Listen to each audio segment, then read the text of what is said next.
more in-hospital deaths than occurred in the entire country during the study period, blah, blah, blah.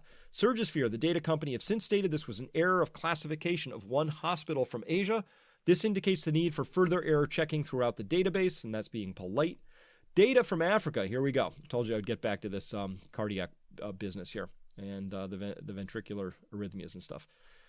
Data from Africa indicate that nearly 25% of all COVID-19 cases and 40% of all deaths in the continent occurred in Surgisphere-associated hospitals, which had sophisticated electronic patient data recording and patient monitoring able to detect and record non-sustained, at least 6 seconds, or sustained ventricular tachycardia or ventricular fibrillation. Both the numbers of cases and deaths and the detailed data collection seem unlikely. Yeah, because you know what? You need very specialized equipment to capture that and capture that in data form. And somehow Surgisphere is saying Africa did that. And by the way, the number of associated deaths, this is very weird because remember, we don't have any. We have no recorded cases of sudden unexplained death on hydroxychloroquine stretching back for 70 years. All the way up until that WHO study that was put out in 2017. And suddenly, oh my gosh, it looks like 40% of all deaths in the continent had recorded. So this is weird. That just doesn't make sense. Okay.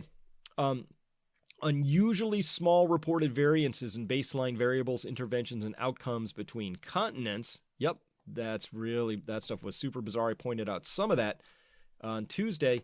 The mean daily doses of hydroxychloroquine that are 100 milligrams higher than FDA recommendations, whereas 66% of the data are from North American hospitals.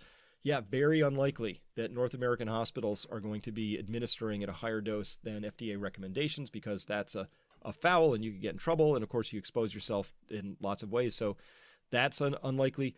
Implausible ratios of chloroquine to hydroxychloroquine use in some continents. Implausible, again, being very polite here. And the tight 95% confidence intervals reported for the hazard ratios are unlikely. For instance, for the Australian data, this would need about double the numbers of recorded deaths as were reported in the paper. All right. So, yeah, this all needs to be looked at a lot. And I won't read through the rest of it, but I will just scroll down here a little bit. Who signed on? Was this just a couple of cranky doctors? Well, let's see.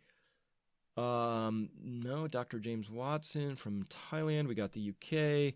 We got researchers from Pennsylvania here. Let's see. We got clinicians, researchers, more clinicians. You got people from pharma companies in here. You got all sorts of people from the public health here, research units.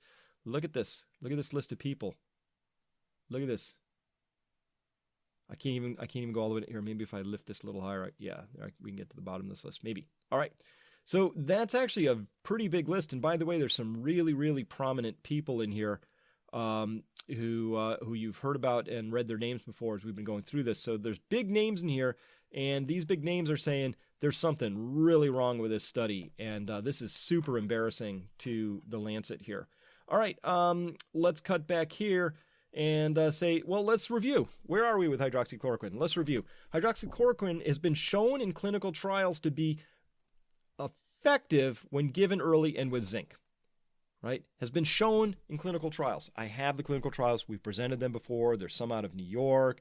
There's Didier Raoult's stuff out of Raoult's stuff out of France. We got a bunch of studies right now. And as well, we have the PrEP studies out of India, all saying, and that's the pre-exposure prophylaxis, right? We have all these studies saying that it's effective and that it works. And it's data. It's actually solid data. Fauci says there's no evidence it works. The WHO says no evidence it works. Well, now HCQ has been shown, in quotes, to be dangerous in retrospective data mining efforts, the most recent of which uses data of highly suspicious origin that nobody can review and conclusions that are completely preposterous. And Fauci immediately says now proof exists that HCQ is dangerous. The WHO says proof exists that HCQ is dangerous. And as a reminder, remdesivir, remember, it failed to reduce mortality in two solid double-blind placebo-controlled trials. And Fauci immediately declared remdesivir to be the standard of care, and the WHO adopts remdesivir as a frontline drug for investigation and keeps it there. They have a big 5-arm study, including remdesivir in one of those arms, and they stopped the HCQ trial, but kept the remdesivir one running. Reactions across the world, besides that open letter, range from Spain politely saying, no. So AEMPS, Spanish FDA, they see cracks in the Lancet study being an observational study. It has a bias, and the doses used were very high, bizarrely high. We have had no such reports in our current trials with HCQ. We need to generate solid evidence. So Spain just said, yeah, get out of here with your crap study. Fauci bought it hook, line, and sinker immediately, of course, and so did the WHO.